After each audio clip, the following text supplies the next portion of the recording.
So my Ashes of Creation guild just disbanded, and I learned about this from, of all places, Reddit. I was away from my computer at the time, so I didn't get the Discord ping, but don't worry, it got leaked to Reddit immediately, along with a lot of other crazy stuff, which we'll get into in a minute. Now, I want to preface this video by saying that I really enjoyed my time in Epherium. I have made friends in this guild that I will continue to play with in Phase 2.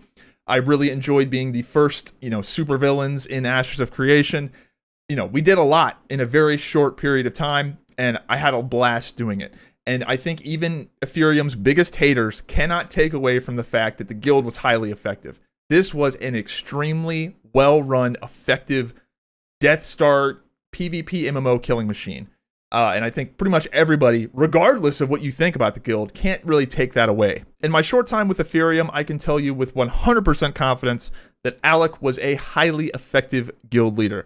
I don't think anybody's going to really debate that. I've played these games at a high level for 15 years. I have been in world first raiding guilds. I raided with guys that went on to form Liquid and Method and Echo and a lot of these high level players. I've played with these people.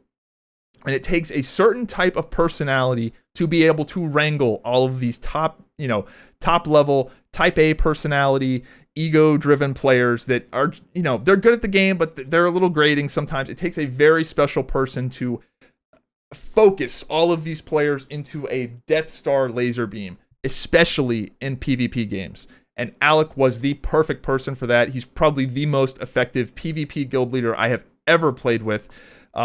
So you got to hand it to him. The guy was an excellent guild leader and dominated pretty much every game they touched for the last 5 years. And that's something a lot of people don't know. A lot of you guys unfamiliar with EPH, but they've been around for a very long time. Some of you just know them from Ashes, but they've done a lot of other stuff as well. But with all that being said, I got to say that this being the reason that the Epherium Empire crumbles has got to be the lamest, most terminally online cringe bullshit I have ever seen. So let's start from the beginning. The original Discord message that came out was relatively tame, and while people were bummed out about it, most people, including myself, definitely understood.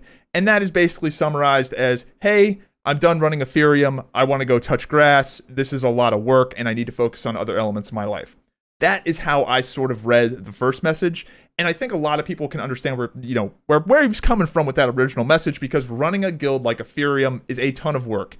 That's the number one reason I don't have a guild, is because I just have too many other things I want to do, and running a guild, especially an effective guild, especially a guild like Epherium that is just a powerhouse, is a full-time job. You just can't do anything else. So I totally get why you would want to take a step back from that. When most people got this news, they were a little bit bummed out about it, but for the most part understood. And that is one of the things that people really respected Alec for, myself included, is that he was a guild master that was also on the front lines putting in the time. That dude was grinding in the game while running the guild, really working hard. And I think a lot of people really respected that. So you can understand how eventually you're just going to burn out from that. However, very quickly, I started receiving new information that changed everything. Now, I want to preface this by saying that nobody in the guild sent me these screenshots. Nobody in the guild was leaking this. I was getting this information from people that I played Crowfall with years ago. People I have not talked to in years were like, hey, are you in an EPH? You're in EPH, right? What is this? And they're sending me crazy stuff. And I have no idea I still have no idea how they got this information. All of the juicy things that people are sending me are not from people in the guild. Nobody in the guild is sending me anything. Now, I'm not going to read through all these screenshots. I'll let you guys do that on your own time, but I will summarize them. And essentially, Alec broke the literal number one rule in the guild, which is no e-dating. He broke that rule and broke the hell out of it. There appears to be a love triangle between the guildmaster Alec, his fiancée Christina, and some fat girl named Quancy. That's right, we're throwing it all away for Quancy. Gods, what a stupid name. And while this is amusing, I personally think the best part of these screenshots has got to be the responses from the other guildmates. Most notably, Christina, the fiancée, who does not want Quancy kicked from the guild. The guild wants Quancy gone, but the fiancé doesn't. And that is crazy. That is just insane. Women are wild. But that's not even the best part. The best part of all of this, in my opinion, has got to be the individual that posted a straw poll asking if Quancy, the homewrecker, should be kicked from the guild. Now, I've done you all the favor of actually pulling up the straw poll results. Over 300 people voted in this poll, and the results were close. In fact, the results of the Quancy debate were closer than any presidential election we've had in the United States for the last 24 years. This thing was a real barn burner. All of this is just insane. I can't imagine looking at my wife going, babe, I know you're mad, but we're running a straw poll and we're gonna go from there. Like, this is crazy. Who operates their life like this? Now, when these screenshots first started getting spread around, a lot of people were very skeptical on if they were real or not. In these PvP MMORPGs, there's a lot of propaganda. People Photoshop stuff, make things up, inspect element. People fake stuff all the time to make themselves look better or to make other people look worse. That just kind of comes with the territory. And these screenshots, quite frankly, are ridiculous. And a lot of people just don't believe it, because like who would put this on Discord? This is crazy. Who lives their life right like this? This is just super weird. Surely it's fake, right? Well, you know how in my last video I was talking about Epherium and how I was complimenting them on how Epherium is the kind of guild that takes like autism, mental illness, NEETs, and takes all of these people and focuses them into a Death Star laser beam that destroys video games. That's great, right? But, you know, you live by the autism and you die by the autism. And right now we're on the down slope. Well, it turns out it's all real.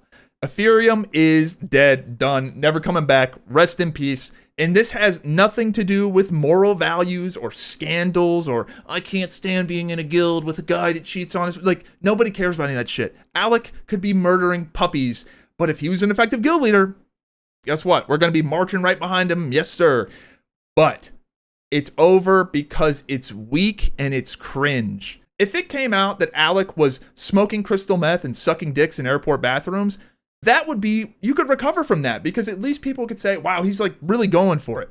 But he was e-dating fat girls on Throne and Liberty. That is truly rock bottom. It doesn't get any worse than that. Throne and Liberty? Wow. And none of this would have happened if it wasn't for anime and this senpai bullshit. Fentanyl and anime have ruined this country. And yet again, we are faced with another situation of something I love dies. I am cursed. Everything I like, if it's a video game, if it's a guild, it dies. I don't know what it is. I just joined. I just joined and it fucking died? What the fuck? So what happens now? Well, there's a new guild called Dopamine, and this is the guild that all of the EPH refugees are going to. It's being started up by people that were officers in Epherium, and I hope this works. Genuinely, this is where I'm at right now. I'm going to do everything in my power to make this work, and I hope it does.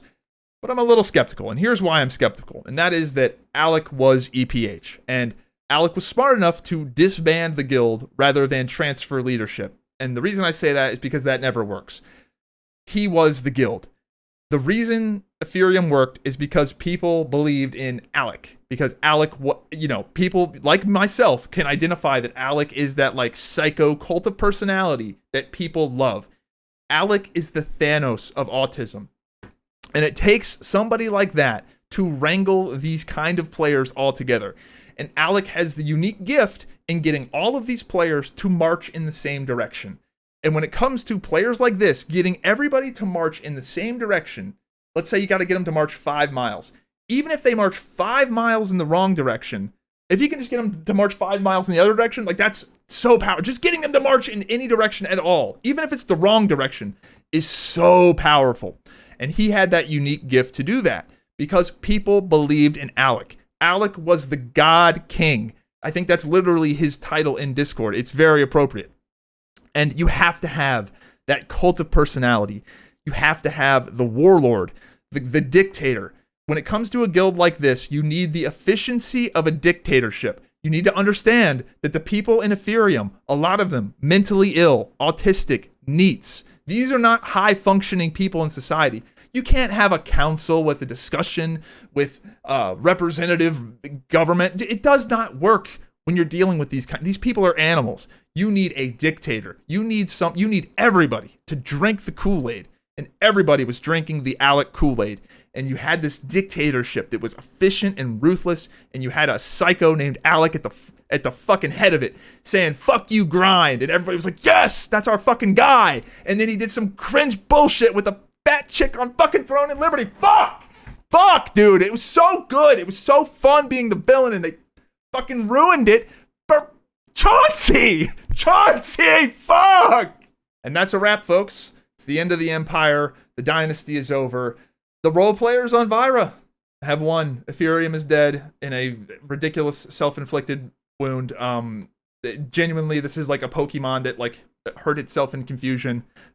Truly wild. You know, I'm someone that I like to consider myself a well-adjusted adult, but I do have fun partaking with these people. Yeah, I don't know. I like to go to the zoo, and Epherium kind of was the zoo. It's fun. It's fun. But dude, the animals, they escaped. The animals escaped, and this is what happens. So, yeah, hope you guys enjoyed the video. Have a good one. Thank you. I'll do my best.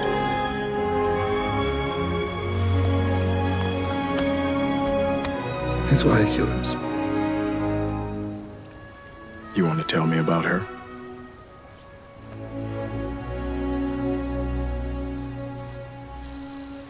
No. No, I don't think I will.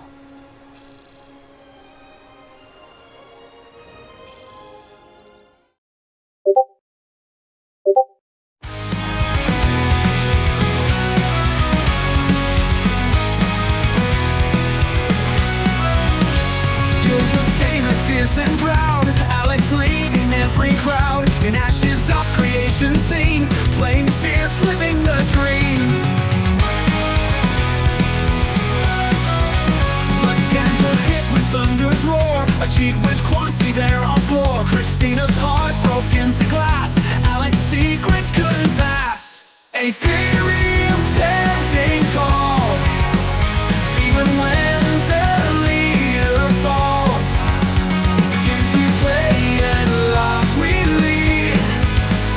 Trust can crack when hearts mislead.